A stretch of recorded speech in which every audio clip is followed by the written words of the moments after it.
هدف التعادل لمصلحة اتحاد فتح الرياضي الرباطي عن طريق اللاعب جاكو يوقع هدف التعادل لنادي الاتحاد الفتح الرياضي الرباطي.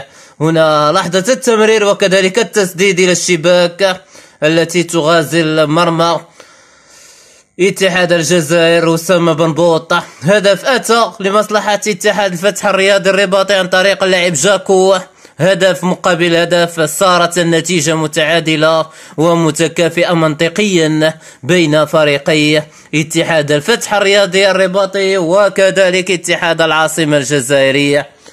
هدف لاعب جاكو وقع هدفا للفتح الرباطي عند الدقيقة 84 من عمر اللقاء. وفرحة جمال السلمي من دكة الاحتياط بعدما أن كان ساعد عبد الحق بن شيخة في أواخر الجولة الأولى. هدف لهدف